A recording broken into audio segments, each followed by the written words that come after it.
حضرت شبلی رحمۃ اللہ تعالیٰ علیہ ایک مجذوب بزرگ رہے ہیں۔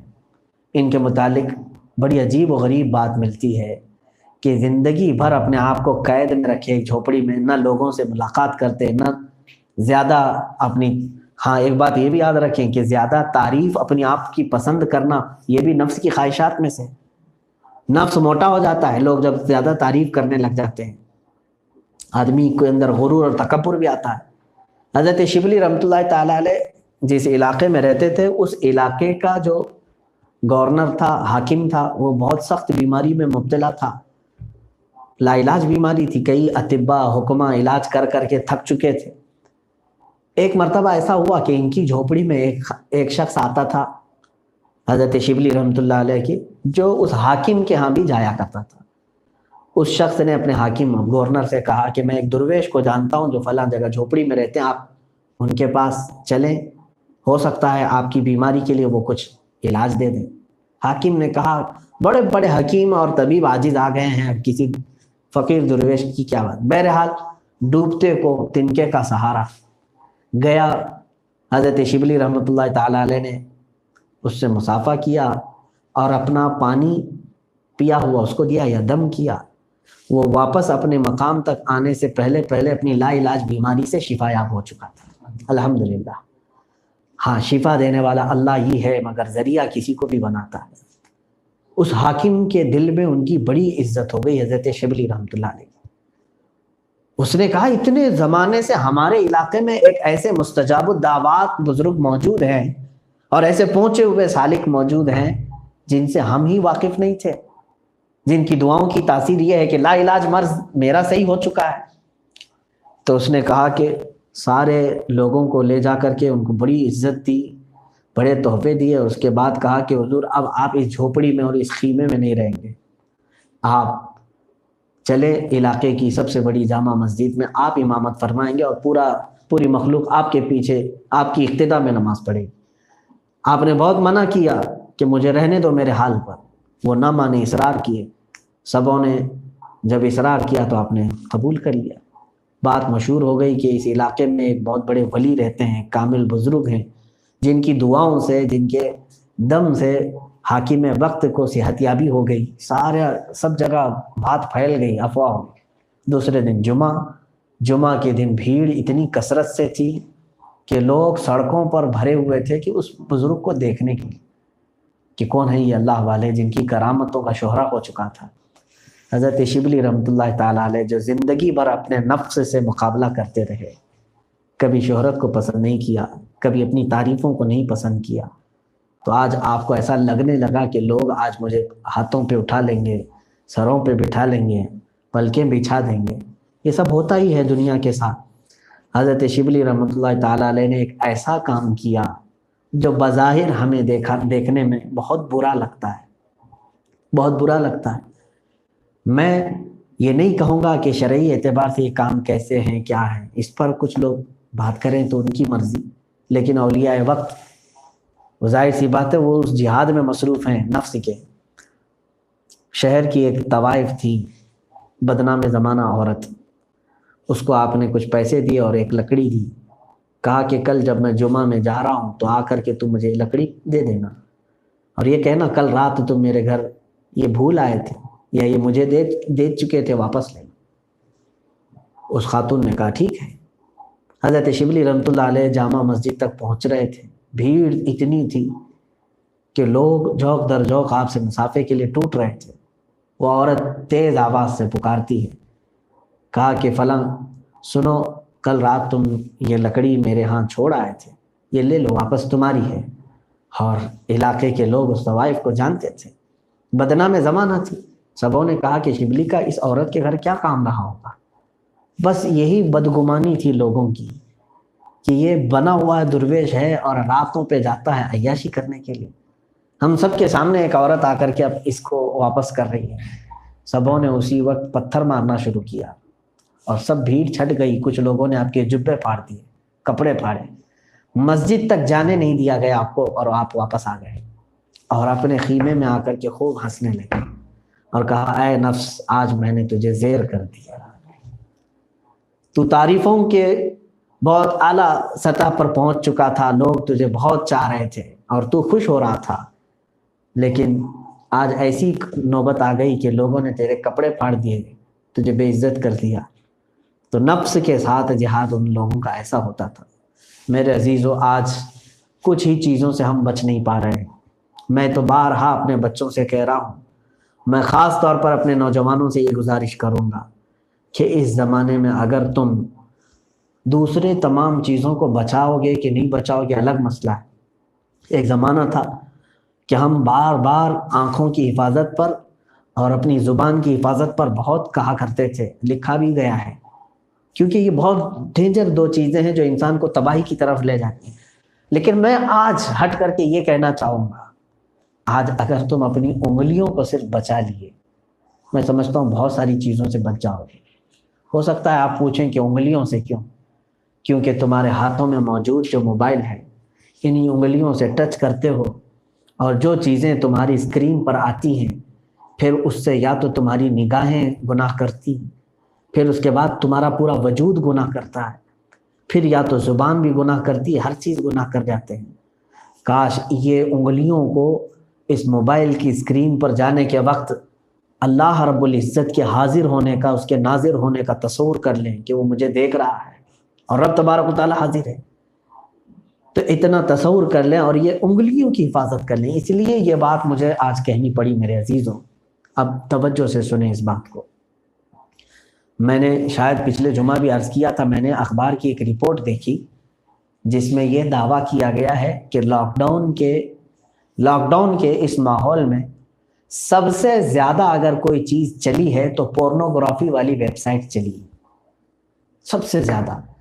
اور جتنا یہ ایکٹیو ہیں ویب سائٹس جس میں گندی فلمیں، ننگی تصویریں، معاذ اللہ رب العالمین، یہ سب سے زیادہ ایکٹیو ہیں لاک ڈاؤن کے ٹائم۔ یہ اخبار کی رپورٹ آئی اور اس میں بھی یہ دعویٰ کیا گیا ہے کہ انڈیا میں پوری دنیا کا 95% یوز کیا گیا ہے۔ اللہ کی پناہ، اللہ کی پناہ۔ کیا تمہارے ہاتھ میں موبائل اسی کام کے لیے دیا گیا ہے؟ اسی کام کے لیے؟ میں سمجھتا ہوں کہ پچھلے زمانے میں جو لوگ تصور بھی نہیں کرتے تھے، وہ لوگ آج موبائل میں اپنے گناہوں میں مصروف ہیں۔ مجھے یہ بار بار کیوں کہنا پڑتا ہے؟ میں نے دیکھا ہے بچوں کی زندگیوں کو تباہ ہوتے ہوئے، نوجوانوں کو برباد ہوتے ہوئے میں نے دیکھا ہے۔ اچھے خاصے صحت مند بچے، نوجوان بچے چند دنوں کے بعد دیکھنے پہ ایسے ہلاکت و بربادی کی طرف گئے ہوئے ہیں۔ اللہ کی پناہ، تم اپنا دین بھی برباد کر رہے ہو، ایمان بھی، اور اپنی صحت بھی برباد کر رہے ہو۔ کچھ نوجوان، ایک دو نہیں، میرے پاس ہزاروں ایسے ہیں جو روتے ہیں۔ میں کسی کے راز کو افشا نہیں کرنا چاہتا، لیکن ان کا درد میں محسوس کرتا ہوں۔ کیوں آج عمر 20 سال، 22 سال، 21 سال کی ہے، وہ صرف یہی کہتے ہیں جب ٹوٹ جاتے ہیں، کہا ہم برباد ہو گئے، ہم سے کچھ چیزیں نہیں چھوٹ پاتی۔ کہا کیا کرتے ہو؟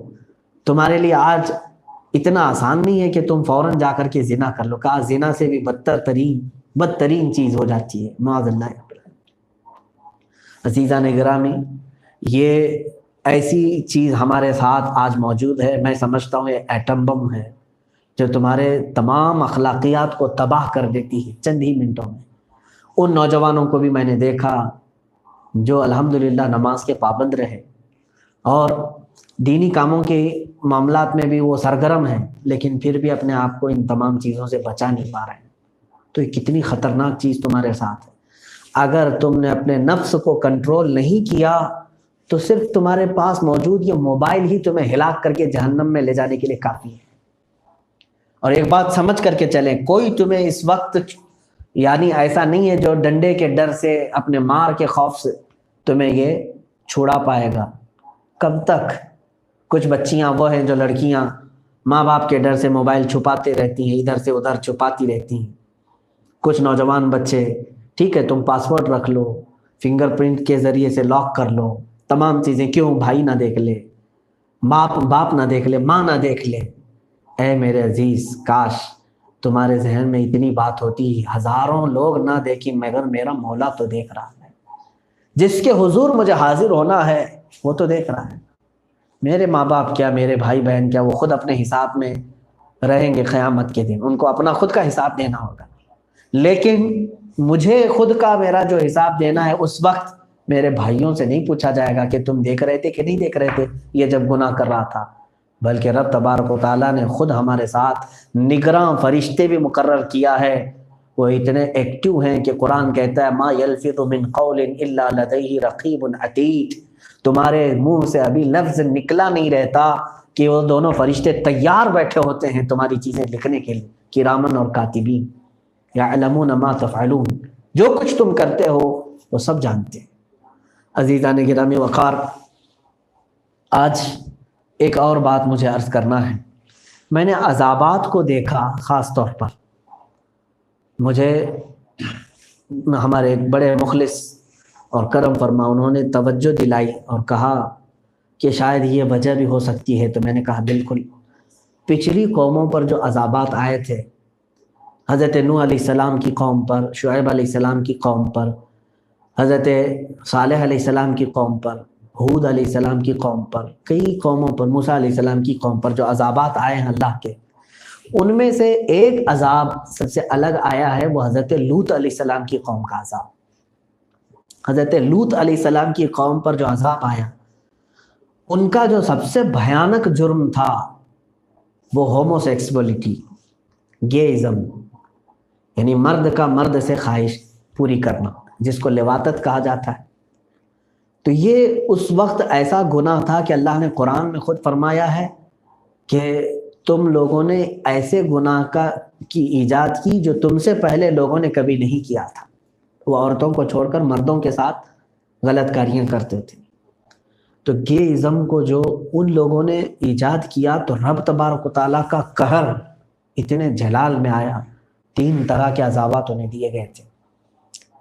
پہلے تو یہ ہے کہ ان کے اوپر اللہ تبارک و تعالیٰ نے نوکیلے پتھروں کی بارش کی تھی، نوکیلے پتھروں کی بارش کی، اور اس کے علاوہ رب تبارک و تعالیٰ نے ان پر طوفانی ہوائیں چلائیں، پھر ان کی زمین کو اٹھا کر پلٹ دیا گیا۔ فَجَعَلْنَا عَالِيَهَا سَافِلَهَا وَأَمْطَرْنَا عَلَيْهِمْ حِجَارَةً مِّن سِجِّيلٍ، اللہ نے فرمایا زمین کو اوپر تک لے جایا گیا اور پھر پلٹ کر کے نیچے پھینک دیا گیا۔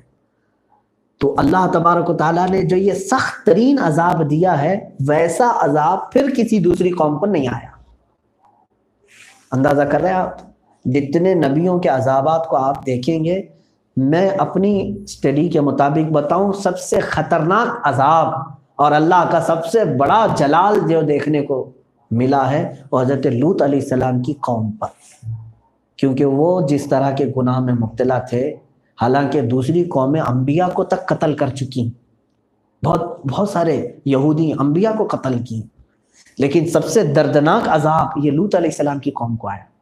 اب میں یہاں پر بتانا چاہ رہا ہوں میرے عزیزوں، وہی لوط علیہ السلام کے قوم کی خرابی آج پوری دنیا اس کو لیگل کرنا چاہ رہی ہے، لیگلی طور پر۔ کیا ہمارے انڈیا میں بھی یہ قانون پاس نہیں ہوا 377 غالباً، کہ مرد مرد سے شادی کر سکتا ہے، عورت عورت سے شادی کر سکتی ہے؟ کیسی بے حیائی کا زمانہ ہم دیکھ رہے ہیں آج، اور دوسری قومیں آج اس کو پروموٹ کر رہی ہیں۔ ایک بات یاد رکھنا کہ یہ دجالی تنظیمیں، خاص طور پر الومیناتی، پوری دنیا میں شادی کا نظام ختم کرنا چاہتی ہے، تاکہ لوگوں کی پاپولیشن کو ختم کرنے کے لیے ان کے پاس یہی سارے راستے ہیں کہ لوگ شادی نہ کریں، تاکہ بچوں کی ولادت نہ ہو، مرد مرد سے اپنی خواہش پوری کرتا رہے، عورتوں کی طرف نہ جائے، تو نسل انسانی ویسی رک جائے گی۔ اس سلسلے میں دنیا نے بہت ساری ایجادیں کی ہیں کہ انسان اپنی خواہشات کو پوری کرنے کے لیے وہ جو اللہ تعالیٰ نے حلال طریقہ رکھا ہے اس کو چھوڑ کر کے انہوں نے ساری چیزوں کو پروموٹ کیا ہے۔ شادی کو تو یہ کہتے ہیں، یہ تو ایسا دقیانوسی پن ہے اس کے اندر، یہ بہت ہی پرانے خیالات ہیں اس کے اندر۔ میرے عزیزو، شادی کو ان لوگوں نے تباہ و برباد کرنے کے لیے کئی چیزیں، حتیٰ کہ پورے بازاروں میں انہوں نے اپنے نفس کی خواہشات پوری کرنے کے لیے سیکس ٹوائز بنائے، یعنی کھلونے بنائے، تاکہ ان سے مرد کھیلے اور اپنے نفس کی خواہش پوری کر لے۔ بلکہ یورپین کنٹریز میں ایسے بھی کہ سلیکون کی گڑیاں، ڈالز بنائے گئے، عورتیں بنائی گئی، جیسی چاہے تم ویسی عورت لے لو اور اس کے ساتھ زندگی گزارو، معاذ اللہ رب العالمین۔ یہ دنیا یہ چاہتی ہے کہ اللہ نے جو قوانین بنائے حلال طریقے سے تم ہٹ جاؤ اور اپنے نفس کے انہی تباہ کاریوں میں تم خود تباہ ہو جاؤ، برباد ہو جاؤ۔ آج میں خاص طور پر ان تمام چیزوں سے تمہیں اٹھانا چاہتا ہوں، بیدار کرنا چاہتا ہوں۔ اللہ رب العزت کا اس سے بھی خطرناک عذاب آ جاتا آج کے زمانے میں۔ میں سمجھتا ہوں لوط علیہ السلام کی قوم نے جو ایجاد کیے اس سے 4 قدم آگے بڑھ کر کے آج ان لوگوں نے ایجادات کیے۔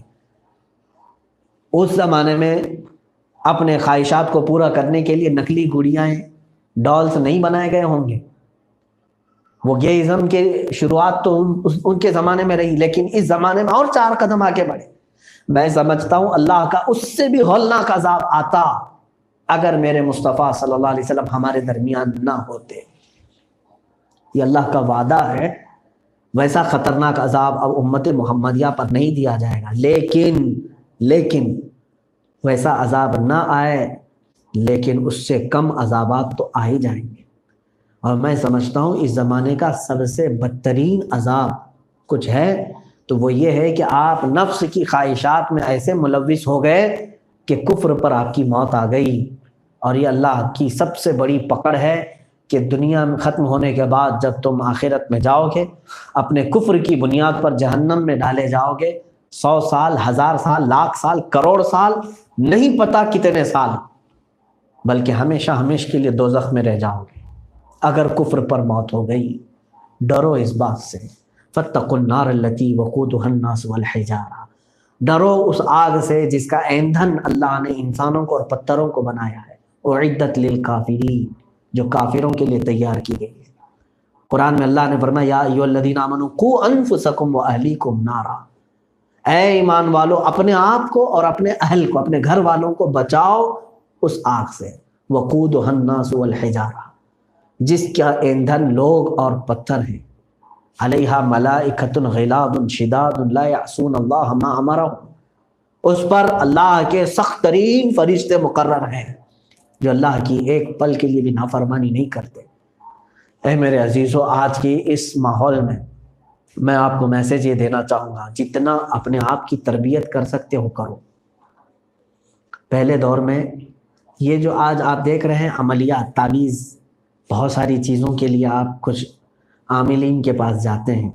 عامل کون ہوتا تھا جانتے ہیں آپ؟ آج بھی عملیات کی جو مشہور و معروف کتابیں اٹھا کر کے دیکھیں، اعلیٰ حضرت فاضل بریلوی رضی اللہ تعالیٰ عنہ کی تعلیمات سے اخذ کی ہوئی جو کتابیں ہیں، شمع شبستان رضا، مجموعہ اعمال رضا، جو معتبر کتابیں میں آپ کو بتا رہا ہوں، جس پر اکثر علماء اکرام کا مطالعہ رہتا ہے، ان کتابوں میں بھی عامل کے لیے جو شرائط رکھے گئے ہیں آپ دیکھیں۔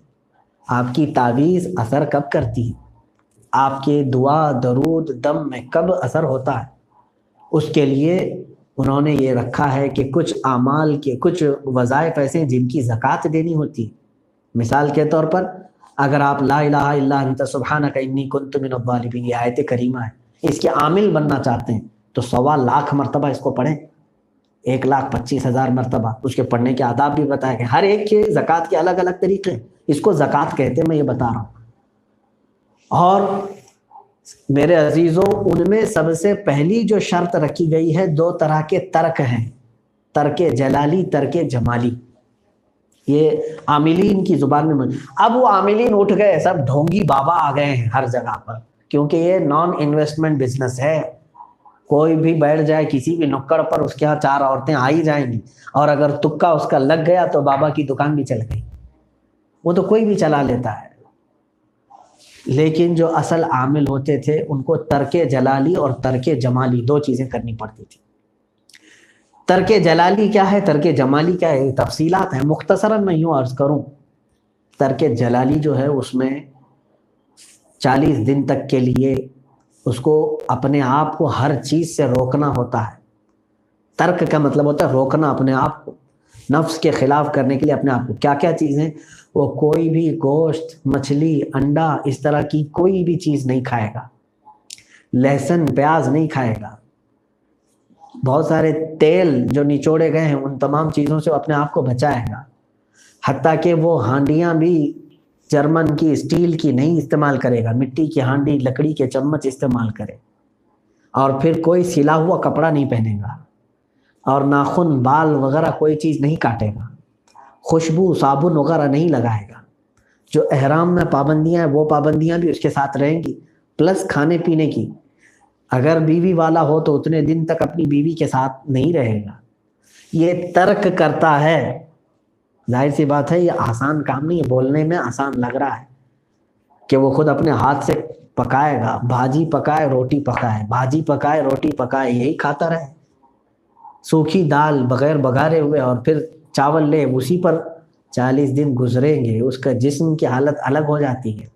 پھر پلس اس کو اتنے لاکھ مرتبہ وہ وظیفہ بھی پڑھنا ہے۔ جب ترک جلالی کے ساتھ کوئی یہ وظیفہ کرتا ہے تو پھر اس کی زبان کی تاثیر غضب کی حد تک بڑھ جاتی ہے، حتیٰ کہ اگر وہ کسی کا ہاتھ پکڑ کر کے کسی کو اجازت دے دے تو اس کے اندر بھی وہ تاثیر ہوتی ہے۔ یہ آپ کو میں بتا رہا ہوں کہ جب بندہ اپنے آپ کو ترک کر کے بیٹھاتا ہے، ترک جلالی جس کو کہتے ہیں، ترک جلالی یا جمالی جو عملیات کے میدان میں ہے، یہ بھی تربیت ہے نفس امارہ کو ختم کرنے کے لیے۔ جو کہتے ہیں آج موکلین ہمارے ہاتھ میں ہیں، اتنے جنات ہمارے پاس ہیں، بہت سارے ایسے ہی دعوے ہیں، بہت سارے ایسے ہی دعوے ہیں۔ وہ کیا کرتے ہیں جنات جن کے ہاتھ میں ہیں موکلین، وہ بھی بیچارے ادھر ادھر تعویذ گنڈے کے چکر میں اس سے بھیک مانگ رہے ہیں، اس سے بھیک مانگ رہے ہیں، اس سے پیسے لے رہے ہیں۔ کیوں اپنے جنات سے ہی پیسے نہیں لے لیتے؟ میرے عزیزو اس طرح سے نہیں ہے، بلکہ ان تمام معاملات میں خود آدمی کو بہت پابند ہونا پڑتا ہے۔ جو خالق کائنات ہے، فخر کرنے کی ایک دو چیزیں نہیں، ہزاروں چیزیں تمہارے پاس، لیکن ہوتا یہ ہے کہ آج کے حالات میں ہر کوئی احساس کمتری میں مبتلا، ڈرانے کی صورت پیدا کر رہا ہے۔ یہ جتنے بھی سوشل میڈیا پر چیزیں وائرل کی جاتی ہیں، ادھر سے اٹھاؤ ادھر پہنچاؤ، ویڈیوز ہوں فوٹوز ہوں، سب مسلمانوں کے دلوں میں یہ چیز بٹھانے کی کوشش کی جا رہی ہے کہ تم بہت گئے گزرے ہوئے ہو، تم سے کچھ نہیں ہو سکتا۔ اور میں بار بار اپنی تقریروں میں یہ اعلاناً کہتا ہوں کہ جو ہمیں کہہ رہے ہیں یہ پنچر پترے ہیں، ان کے پاس کچھ بھی نہیں ہوتا، یہ ٹوٹے ہوئے ہیں، بکھرے ہوئے ہیں۔ پھر میں ان سے پوچھتا ہوں 24 گھنٹے ہم پر ٹی وی میں ڈیبیٹ کیوں کرتے ہو؟ بار بار کیوں ڈیبیٹ کرتے ہو؟ وجہ یہ ہے انہیں پتا ہے۔ اور دوسری کسی قوم کو اتنا ٹارگٹ کرتے ہوئے دیکھا ہے آپ نے؟ کبھی دیکھا ہو تو مجھے بتاؤ۔ ہزاروں قومیں اور بھی جیتی ہیں، لیکن الیکشن میں ہمارا ہی نام، ٹی وی پر میڈیا پر ہمارا ہی نام، داڑھی ہو ٹوپی ہو مسجد ہو محراب ہو برقع ہو مسجد ہو، یہی ساری چیزیں۔ کیوں؟ اس لیے کہ آپ کو یہ احساس دلانا ہے۔ تم کہہ رہے ہو ہمارے پاس کچھ نہیں، دنیا کہتی ہے نہیں بہت کچھ ہے تمہارے پاس، بہت کچھ ہے تمہارے پاس۔ اور وہ بہت کچھ کیا ہے جس کو 100 سال پہلے انگریز کہتا تھا یہ فاقہ کش موت سے ڈرتا نہیں، ذرا روح محمدی اس کے بدن سے نکال دو۔ اقبال نے کہا تھا، انگریزوں کا یہ نعرہ تھا، روح محمدی ان کے پاس ہے۔ حضور سے محبت اور ان کے ساتھ وفاداری کا جو جذبہ ہے یہ بہت ہی مضبوط ہے، بہت مضبوط ہے۔ اور میں اپنی تقریروں میں پورا فوکس اسی بات پر کرتا ہوں کہ کسی کی شمع اگر مدھم ہو رہی ہو، لو کم ہو گئی ہو، ہم اس کو اور بھڑکا دیں، تاکہ عشق رسول کی آگ جب جلتی ہے، اعلیٰ حضرت فرماتے ہیں اے عشق تیرے صدقے جلنے سے چھٹے سستے، وہ آگ لگائی ہے جو آگ بجھا دے گی، جو آگ بجھا دے گی وہ آگ لگائی ہے۔ اس لیے اے سنیوں، اس دور میں فخر کے ساتھ ہی جینا ہے۔ جو چیز تمہارے پاس ہے، میں بار بار ایک چیز پوچھتا ہوں، کیا آپ کو اگر دنیا حضور کا غلام کہے تو کوئی اعتراض ہے؟ برا لگے گا آپ کو؟ نہیں، بلکہ ہماری زندگی کی معراج ہے۔ حضور کا غلام کہہ کر پکارے کوئی ہم کو، ہمارے لیے معراج ہے۔ جب تمہارا یہ عقیدہ ہے کہ مجھے ان کی غلامی پر کوئی پکارے مجھے کوئی برا نہیں لگتا، بلکہ میری زندگی کی خواہش ہے، تو اے عزیزو کھل کر کے غلامی کیوں نہیں کرتے؟ جب ہیں ان کے غلام تو کھل کر غلامی کرو۔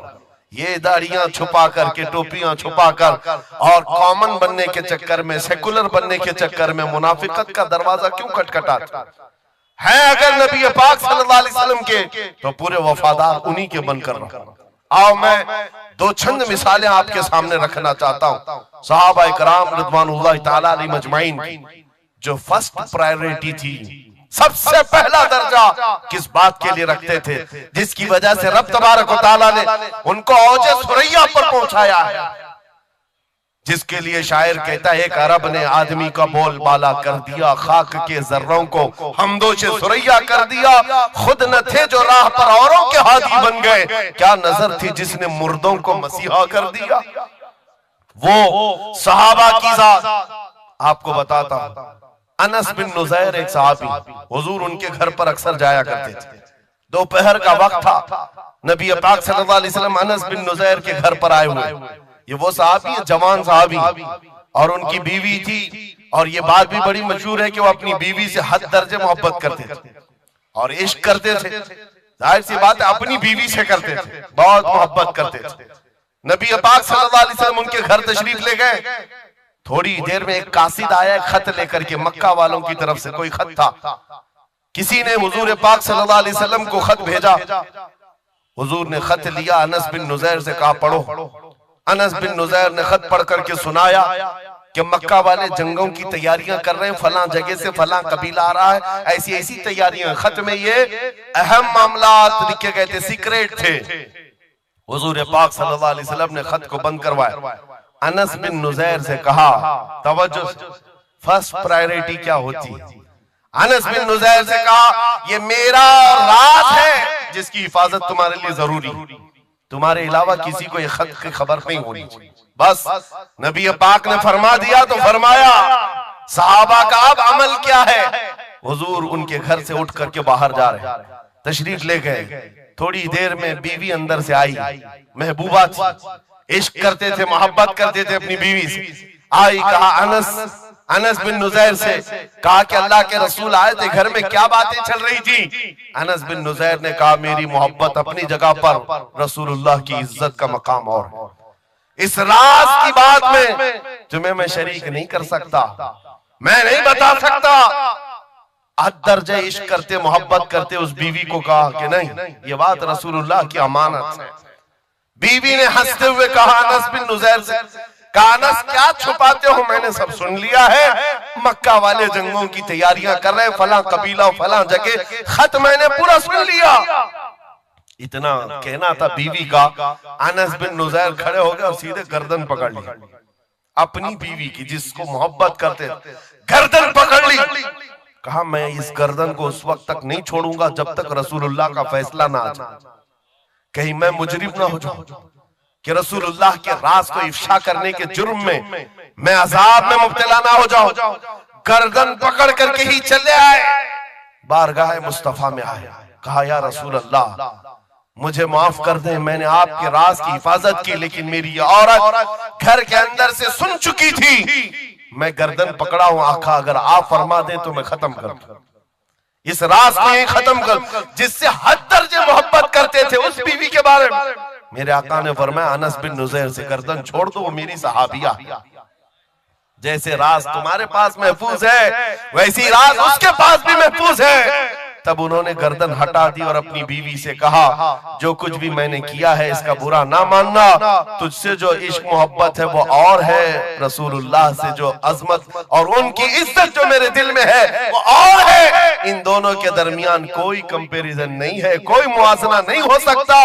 نبی پاک صلی اللہ تعالیٰ علیہ وسلم کے سلسلے میں جو فرسٹ پرائیورٹی تھی صحابہ کی، اسی کے متعلق قرآن کہتا ہے اللہ ہی کے لیے عزت ہے، رسول کے لیے عزت ہے، اور ان مومنین کے لیے عزت ہے جنہوں نے فرسٹ پرائیورٹی دی ہے۔ آپ کو ایک بات بتا دوں، ایک حبشی رنگ کے صحابی، کالے رنگ کے صحابی حضور پاک صلی اللہ علیہ وسلم کے پاس آئے، کہا شادی کرنا، لڑکی کوئی دیتا نہیں، چہرہ رنگ کالا، ناک چوڑی، نبی پاک صلی اللہ علیہ وسلم نے فرمایا میں تیری شادی کراتا ہوں۔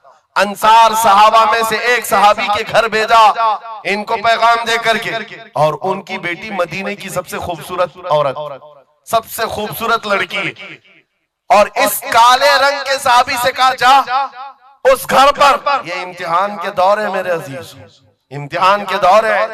حضور نے فرمایا جا کر کہنا کہ میں نے بھیجا ہے تمہاری بیٹی سے نکاح کے لیے، یہ کالے رنگ کے صحابی تھے، آئے اس صحابی کے گھر انصاری کے میاں بیوی بیٹھے ہوئے تھے، بیٹی اندر تھی۔ ان کو آتے ہی پوچھا کہ کیا بات ہے، کس لیے آئے؟ کہا سنا ہے آپ کے گھر میں جوان بیٹی ہے، میں نکاح کا پیغام لے کر آیا۔ سادی سی بات، سیدھی سی بات۔ انہوں نے اوپر سے نیچے دیکھا، ان کی لڑکی، ان کی بیٹی مدینے کی حسین ترین خوبصورت لڑکی ہے، اور نکاح کا پیغام لے کر کے آنے والا حبشی رنگ کا ہے۔ انہوں نے اوپر سے نیچے دیکھا اور اس کے بعد کہا جاؤ ہم بعد میں بتاتے ہیں۔ بس اتنی سی بات، منع نہیں کیا، کہا جاؤ ہم بعد میں بتاتے ہیں، حضور پاک صلی اللہ علیہ وسلم کی بارگاہ میں آئیں گے، اپنی بیٹی سے پوچھ لیں گے، آئیں گے تمہارے پاس۔ اس کالے رنگ کے صحابی کے لیے کوئی تعجب کی بات نہیں تھی، وہ کہتے ہیں روز ریجیکٹ ہوتا تھا، یہاں سے بھی ہو گئے، واپس چل پڑے حضور کے دربار میں۔ توجہ میرے عزیز، اندر بیٹھی ہوئی وہ دوشیزہ، وہ خاتون، وہ بیٹی انصار صحابہ کی باہر آئی، پوچھا بابا کون آیا تھا؟ کہا ایک نوجوان آیا تھا۔ کہاں سے؟ رسول اللہ نے بھیجا تھا۔ کس لیے؟ بیٹی نے پوچھا باپ سے، باپ کہتا ہے تیرے نکاح کا پیغام لے کر کے آیا تھا۔ بیٹی نے پوچھا آپ نے کیا کہا؟ کہا کوئی میچ نہیں ہے، تمہارا اور اس کا کوئی میچ نہیں تھا۔ میں نے کہا بعد میں دیکھا جائے گا۔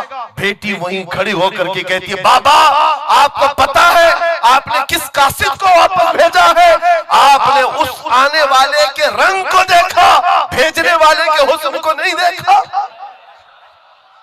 کس نے بھیجا آپ نے وہ نہیں دیکھا۔ آپ کو تو اس بات کا خیال آنا چاہیے اللہ کے رسول کے کہہ دینے کے بعد پھر اپنی خواہشات کوئی معنی نہیں رکھتی، کوئی میچنگ نہیں ہوتی ہے۔ جب رسول اللہ نے فرمایا ہے فرسٹ پرائیورٹی حضور کی بات ہوتی ہے۔ یہ صحابی اپنی بیٹی کی بات سن کر واپس لوٹ آئے اور دوڑتے ہوئے بارگاہ مصطفیٰ میں آتے ہیں۔ میرے آقا کے پاس وہ نوجوان صحابی جو اپنی ریجیکٹ کی خبر سنا ہی رہے تھے، یہ دوڑتے ہوئے انصاری صحابی آئے، کہا یا رسول اللہ غلطی کی معافی، میں نے تاخیر کی، اس خطا کی معافی کے لیے آیا ہوں، میں نے انہیں منع نہیں کیا تھا، تھوڑی دیر کا وقت مانگا تھا۔ اے اللہ کے نبی میں حاضر ہوں، میری بیٹی بھی دل و جان سے حاضر ہے، آپ کے فرمان پر لبیک ہے یا رسول اللہ۔ حضور پاک کی بارگاہ میں جب وہ صحابی نے کہا میرے عزیزو یہ صحابہ کا وہ ایمان تھا جہاں انہوں نے اپنی خواہشات کو ختم کر دیا تھا، اپنی خواہشات کو قتل کر دیا تھا۔ وہ یہ نہیں دیکھتے تھے میرے میچ کیا ہے، میری خواہش کے مطابق کیا چیز ہے۔ آج جیسے دین پر عمل کرنے کے لیے بھی نوجوان یہ سوچتے ہیں میری مرضی کے مطابق ہو تو عمل کروں گا، نہیں، ہم یہاں پر جینے کے لیے آئے ہیں، اپنی مرضی سے جینے کے لیے نہیں آئے، رسول اللہ کی مرضی سے جینے کے لیے آئے ہیں۔ تاج الشریعہ نے جس کے متعلق کہا تھا زندگی یہ نہیں ہے کسی کی کسی کے لیے، زندگی ہے نبی کی نبی کے لیے، نہ سمجھ مرتے ہیں زندگی کے لیے، جینا مرنا ہے سب کچھ نبی کے لیے۔ سبحان اللہ، نعرہ تکبیر، نعرہ رسالت، نعرہ حیدری، علماء اہل سنت، حضرت علامہ مفتی سلمان اظہری صاحب، سبحان اللہ سبحان اللہ۔ میرے عزیزو ان صحابہ نے فرسٹ پرائیورٹی جو دی ہے وہ غیرت کے ساتھ جیا کرتے تھے کہ حضور کی بات ہے تو پھر سب سے پہلی بات۔ جب ہم یہ ساری چیزوں کی طرف آگے بڑھیں اللہ کریم عزتیں پھر نوازے گا، عزتیں واپس آئیں۔ ان کے جو ہم غلام تھے خلق کے پیشوا رہے، ان سے پھرے جہاں پھرا پھر آئی کمی وقار میں۔ جو عزت میں کمی آئی ہے یہ ڈور کے ٹوٹنے سے آئی ہے، یہ ڈور کے کمزور ہونے سے آئی ہے۔ پوری دنیا آج ایڑی چوٹی کا زور صرف اس بات پر لگاتی ہے، اس بات پر لگاتی ہے کہ تم حضور پاک کی محبت کی بات نہ کرو، باقی کوئی بات کرنا کرو۔ آپ کو پتا ہے نمازوں کی تبلیغ کرنے والے چلے چھٹیاں اور بھی دیگر بہت سارے لوگ موجود ہیں۔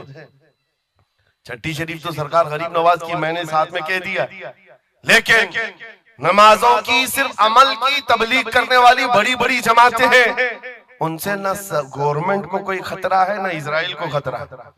ہاں آپ دیکھ لینا، معلوم کر لینا میری اس بات۔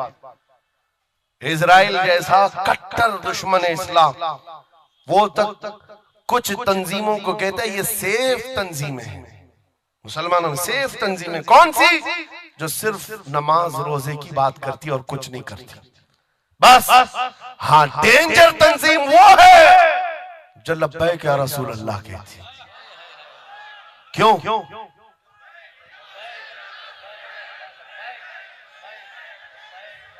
یہ نعرے سے کس بات کا ڈر ہے؟ کس بات کا؟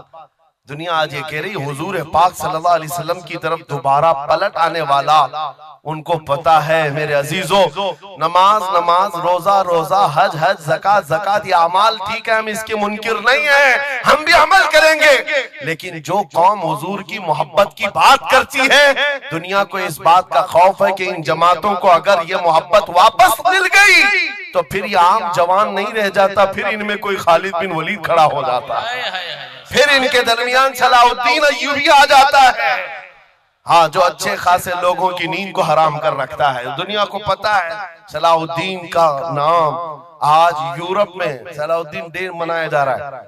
صلاح الدین ڈے منایا جا رہا ہے کیوں؟ میرے عزیزوں صرف ایک جرنیل نہیں تھا، ایک جنگجو نہیں تھا، ایک سپہ سالار نہیں تھا، بہت بڑا عاشق رسول تھا، بہت بڑا عاشق رسول، ایسا کہ ایک مرتبہ برنس نام کا ایک عیسائی سپہ سالار تھا، اس نے مسلمانوں کے قافلے کو گرفتار کیا اور ان کو مارا پیٹا، ان کا مال لوٹا، اور جب مارتا تھا تو کیا کہتا تھا برنس؟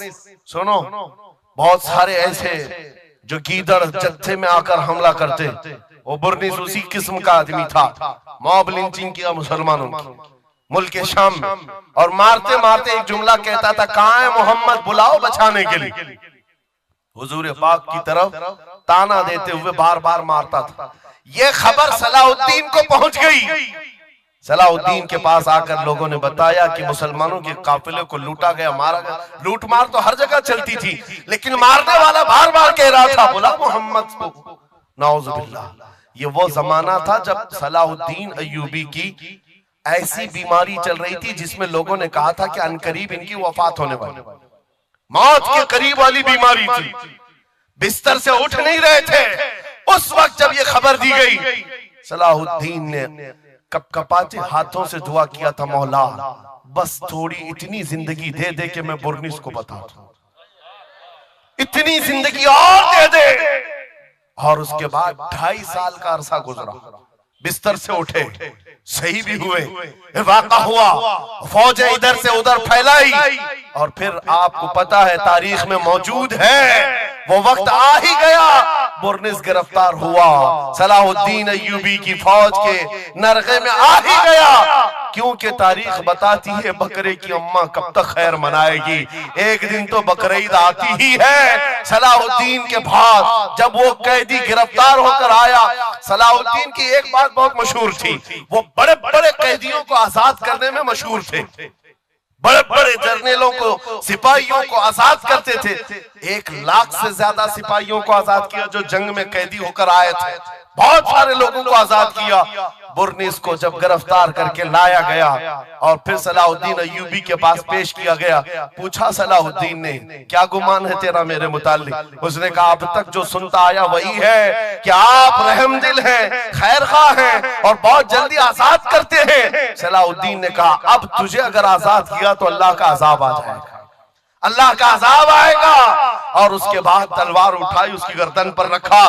2.5 سال پہلے تو نے کمزور مسلمانوں کو ایک کہا تھا بلاؤ محمد کو، کہاں ہے یہ دیکھ، محمد الرسول اللہ نے مجھے بھیجا ہے اور تیری گردن لینے کے لیے بھیجا ہے. تو رسول اللہ کو پکارتا ہے، ابھی غلام جب تک زندہ ہے وہ کافی ہے. اور اس کے بعد تاریخ میں یہ بات لکھی ہوئی ہے میرے عزیزوں، صلاح الدین ایوبی بیماری کے عالم میں 2.5 سال کا جو عرصہ گزارا ہے، اس بات کے انتظار میں کہ جب تک حضور پاک کی طرف سے جواب نہیں دوں گا اس وقت تک صلاح الدین کبھی بستر پر 1 رات بھی نہیں سوئے، کھلی زمین پر سوتے تھے اور کبھی پیر پھیلا کر نہیں سویا، کبھی پیر پھیلا کر نہیں سویا. جب نبی پاک کی شان میں کوئی کتا بھونک رہا ہو، صلاح الدین کو یہ زیب نہیں دیتا کہ وہ بستر پر پیر پھیلا کر سو سکے. یہ عشق تھا، یہ عشق تھا جس کی بنیاد پر وہ 12,000 کا لشکر لے کر ایک بار اترا تھا اور 4 لاکھ کی فوج کو کھدیڑ کر رکھ دیا تھا. یہ طاقت و قوت میرے عزیزوں حضور کی محبت سے آتی ہے. حضور پاک کی عظمت دلوں میں بٹھاؤ، اللہ تمہارا رعب خود قائم فرمائے گا.